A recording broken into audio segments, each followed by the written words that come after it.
একটা স্বপ্ন শুরু হয়েছিল আজ থেকে প্রায় 130 বছর আগে। হিমালয়ের বুক চিরে প্রবল নদীর গর্জন উপেক্ষা করে কাশ্মীরের সঙ্গে সারা ভারতবর্ষকে এক সুতোয় বাঁধার স্বপ্ন। আজ সেই স্বপ্ন বাস্তব হয়েছে ইস্পাতের এক বিস্ময়ে, যার নাম চেনাব রেল সেতু।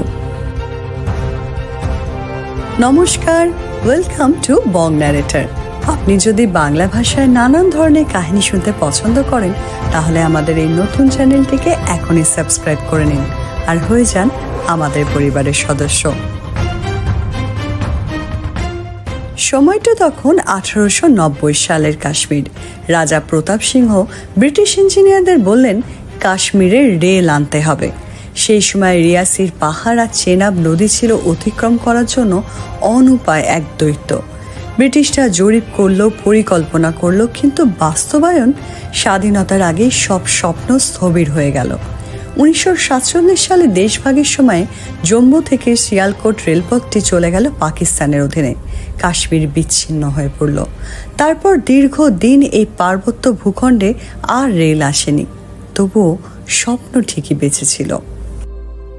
1983 সালে তৎকালীন প্রধানমন্ত্রী ইন্দিরা গান্ধী উধমপুর বারামুল্লা রেল প্রকল্পের ভিত্তি স্থাপন করেন। তারপর এক এক করে আসেন 13 জন প্রধানমন্ত্রী, কিন্তু প্রকল্প দাঁড়াতে পারেনি। তবে 2002 সালে এটিকে জাতীয় প্রকল্প ঘোষণার পর বদলাতে থাকে দৃশ্যপট। সেই শুরু অসম্ভবকে সম্ভব করার লড়াই। প্রথমেই ধাক্কা চেনাব নদীর পাশের পাথরখণ্ড আর ঝুরঝুরে পাহাড়। কোনো রাস্তা নেই, বিদ্যুৎ নেই।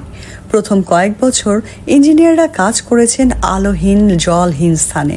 নির্মাণ সামগ্রী বয়ে নিয়ে আসা হয়েছে খচ্চরের পিঠে করে। কানে বারবার বেজে উঠছিল চেনাব নদীর গর্জন। এ যেন ছিল এক মৃত্যুর সুর। এই নদীর উপর 359 মিটার উচ্চতায় সেতু বানানো মানে এক আকাশচুম্বী স্বপ্নের ইঞ্জিনিয়ারিং। এখানে বাতাস চলে ঘন্টায় 266 কিলোমিটার বেগে। ভূকম্পের রিক্টার স্কেলে 8 মাত্রা সহ্য করার ক্ষমতা থাকতে হবে সেতুটির। তবু কেউ থামেনি। 20 বছরেরও বেশি সময় ধরে গড়ে উঠেছে এক ইস্পাতের বিস্ময়।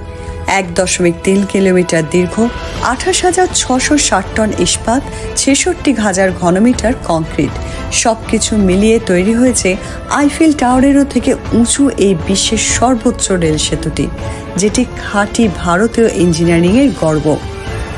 এখানে ব্যবহার করা হয়েছে বিশ্বের সবচেয়ে উঁচু কেবল ক্রেন। খিলানের 2 প্রান্ত যখন আকাশে এসে মিশল, সময় তখন 2021 সালের 5 এপ্রিল। আকাশ কাঁপানো উল্লাসে গর্জে উঠেছিল শত শত শ্রমিক। এরপর এলো সেই ঐতিহাসিক দিন, 2025 সালের 6 জুন। ইতিহাসের পাতায় সোনালী অক্ষরে লেখা হলো এক নতুন অধ্যায়। প্রধানমন্ত্রী নরেন্দ্র সিং মোদী চেনাব সেতুর উপর জাতীয় পতাকা উত্তোলন করলেন। সেই মুহূর্তে কাশ্মীর প্রথমবারের মতো সরাসরি রেলপথে ভারতের মূল ভূখণ্ডের সাথে সংযুক্ত হলো। বন্দে ভারত ট্রেন চেনাব সেতু পার করে কাশ্মীরে প্রবেশ করল।